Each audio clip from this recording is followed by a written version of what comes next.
Salutations, everybody. It is Maddie here today. I hope you're all doing absolutely excellent. Today, we're gathering to talk about Borderlands 4 again. Now, our last Borderlands 4 upload, by the way, did way better than we ever expected, so thank you for that, but also was a lot more positively skewed, which was surprising to me, and I think many others, because I really haven't been on the Borderlands hype train since Borderlands 2. I've been excited for Borderlands games, but each have really underwhelmed me since 2012. So for me personally, going into 4, I was like, yeah, I'm indifferent to it. I'm probably not going to play it, but the state of play really turned my opinion around as I documented in that video. Today, however, we're really testing the love of Borderlands because we're talking about Borderlands 4 at $80. And it's been a subject we've talked a bit about on Defining Duke, but today Gearbox and Randy Pitchford are doing Gearbox Randy Pitchford things. We're going to talk about the price of Borderlands 4, $80, and if you're a big enough fan to pick it up for that price tag. So ladies and gentlemen, if you're new here into what's going on in the games industry, consider subscribing. Now, this is sort of like if Randy Pitchford is a Jedi, you have the light side of Randy, you have the dark side of Randy.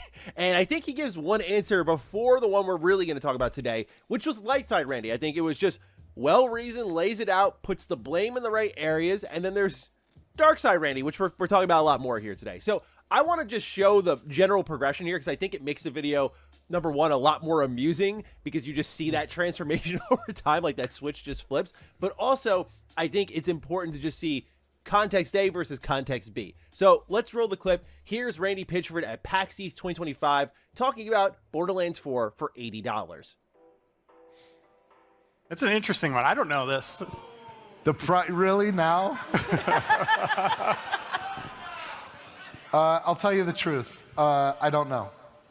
And that is the truth. I'll hit it. I'll hit it straight on. And it's an interesting time, right? We've got on one level, we've got a competitive marketplace where people or the people that make those choices want to sell as many units as possible, and they want to be careful about people that are price sensitive. So there's some folks that don't want to see prices go up, even the ones deciding what the prices are. There's other folks accepting the reality that game budgets are increasing and there's tariffs for the retail packaging, and like it's getting gnarly out there, you guys. Borderlands 4 has more than twice the development budget than Borderlands 3. More than twice. The truth is, I don't know what the price is going to be. I do know that we will be opening pre-orders soon, TM, and that will be when the price is set. I think that Borderlands 4, here's the philosophy we have. Whatever the price is, we're entertainers. Yes, we want to get more resources so we can make bigger and better games. There's a reason why Borderlands 4 is so awesome. It's because you guys showed up and supported Borderlands 3. And we had the budget, so we could more than double the budget and feel confident in that. And that's awesome. When the revenue comes in, we could spend it to make bigger games and better games. As artists, we want everybody to have it. You know, we want to make it as easy as possible for everybody to enjoy what we're creating. So it's a weird thing, but the fundamental philosophy is we want people to buy it so we have the resources to make more, but we want everyone who buys and plays a Gearbox game to feel certain that they got the better end of the bargain. All right, this answer packs a lot in it. I think at a certain point in the comment, he was kind of belaboring it and trying to dance around it, but he did what I think was the best thing to do. Put it on Take-Two. Hey, we're artists. We want as many people to play, but also keep in mind the shifting economy in the games industry. We've doubled the budget since Borderlands 3 because of how many people supported us. That puts pressure on Borderlands 4 to do more. You can ease that pressure by like jumping the price tag by $10. So I get all sides. You already know how I feel about $80 games. I'm not here for it. I can't think of a game I'd pay $80 for. But nonetheless, it's at least well-reasoned and deflective enough where there was no reaction to this, which, well done, right? That's how it should have been. Now, when this topic first popped up, we talked about it in Defining Duke. So Defining Duke listeners, I apologize if I am reiterating myself. But for those who don't listen, well, first off, you should. What are you doing? But second of all, what I talked about in that episode was that the reason Borderlands 4 should stay at $70 has, to me, very little actually to do with the video game itself, because I feel like companies are going to company. corporate's going to corporate. Bean counter's going to bean count. All that stuff, right? That's going to happen regardless of the fact. And while I think it should stay at $70 on just principle alone, here's where I think Borderlands 4 should just stay at $70. And it's Randy Pitchford. Guy can't help himself, right? We talked about the Borderlands movie and his reaction to it. He just can't help himself. So that gets into our next point here. What really brings us to the table of the $80 games conversation, again, is his interaction with a fan on Twitter. So it was confirmed that Gearbox was going to be bringing Borderlands 4 over to Nintendo Switch 2. Randy Pitchford quote tweets it. He's very excited to bring it over there. And then a fan writes in, Randy, this game better not be $80. Don't take that risk. A lot of gamers aren't going to pay $80 and feed this notion of constant increase of the price tag. You are the CEO. You have some say with the price when it comes to your publisher. And Randy says, A, not my call. B, if you're... Holy shit. Randy, this game better not be $80. Don't take that risk. A lot of gamers aren't going to pay $80 and feed this notion of constant increase of that price tag. If you're the CEO, you have some say with the price when it comes to your publisher. A, not my call. B, if you're a real fan, you'll find a way to make it happen. My local game store had Starflight for Sega Genesis for $80 in 1991 when I was just out of high school working minimum wage at an ice cream parlor in Pismo Beach, and I found a way to make it happen. For a real fan, you'll find a way to make it happen. My local game store had Starflight for Sega Genesis for $80 in 1991 when I was just out of high school working minimum wage at an ice cream parlor in Pismo Beach. I found a way to make it happen. Oh, God. So this is exactly what I was talking about. I said, if you put it at $80, what's going to happen is Randy's going to get on his heels, and he is going to choose to endlessly defend this thing. And why do we know that's going to happen? Not only because he's got a reputation doing it, but literally just happened with the Borderlands movie. The Borderlands movie was abysmal. I sat through the whole damn thing. It was one of the worst things I've ever watched, okay? And I'm not saying that because, I fell off the Borderlands hype train. It was objectively terrible.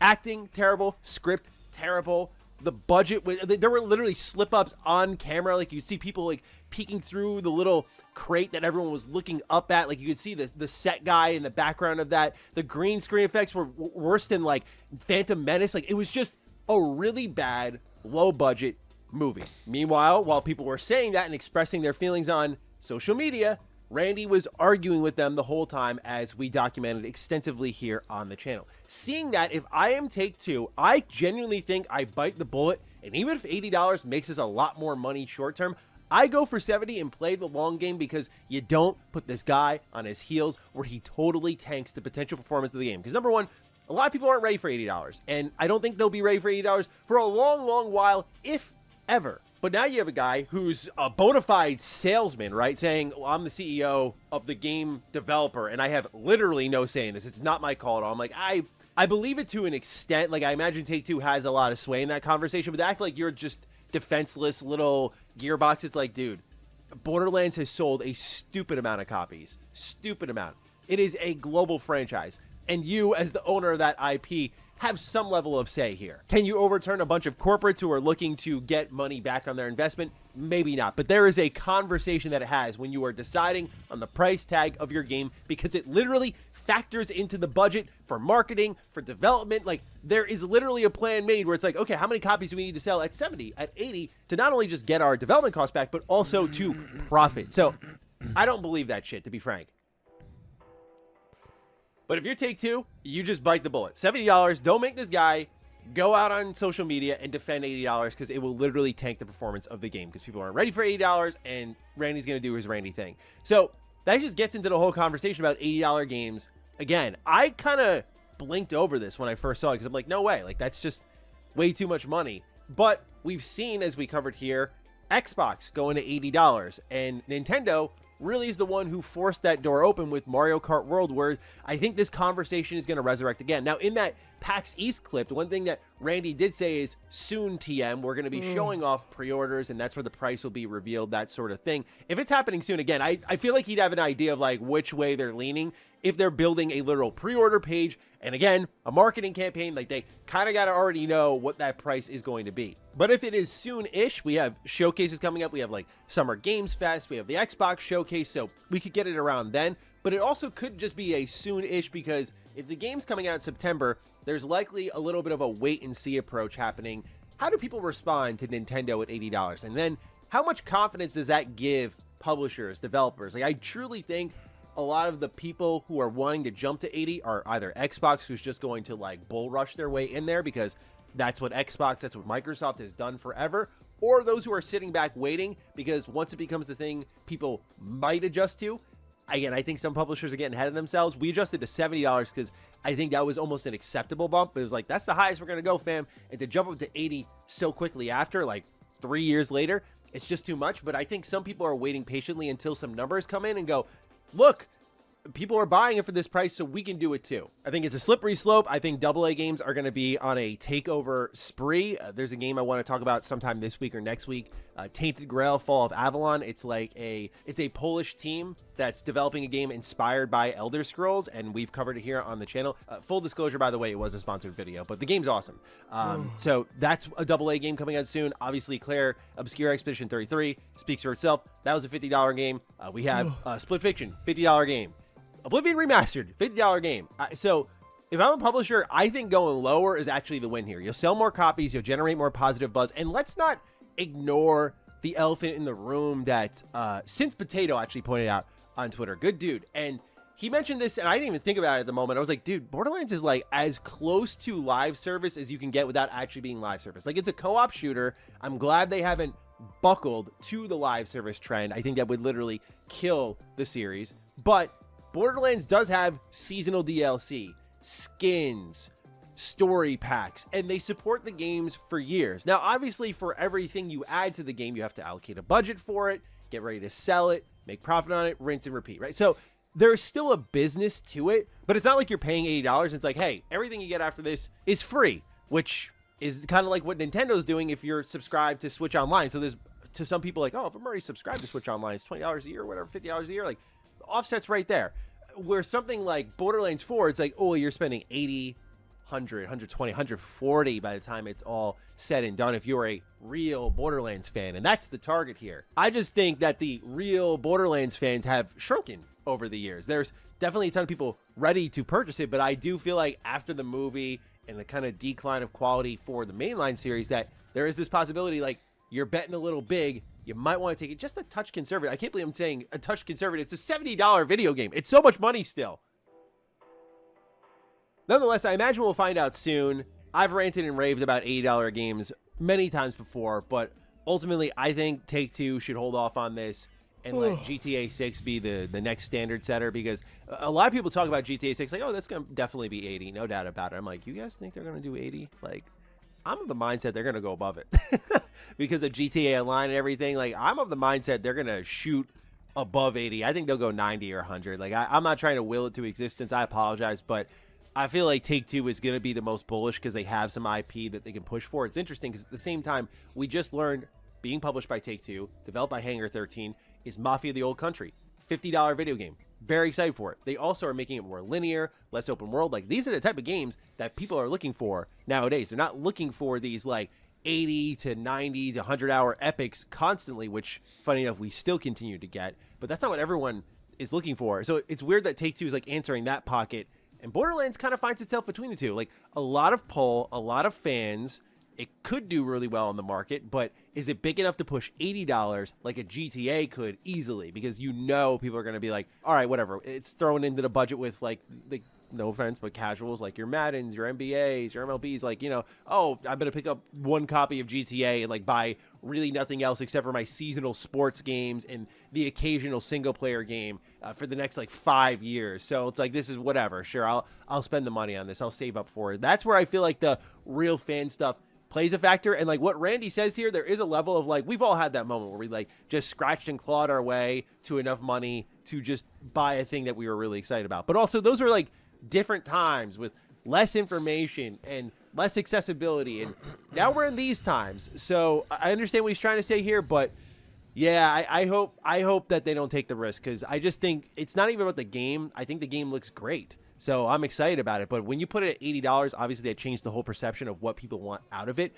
But it also changes just like the fact that the CEO of Gearbox is going to have to defend it. And that is going to create a PR nightmare for Take-Two and Borderlands, and it's going to be every headline about Randy and not about the game itself. So I think if you want to protect the product and actually have it do well, perform on the market, $70 is the key. That's my free advice to Take-Two in this video. But you let me know what you think down below. Does Borderlands 4 go for $80? I'm curious to hear your thoughts. Fire away. Other than that, take excellent care of yourselves, and I will see you in the next video. Stay sexy, stay active. I love you all.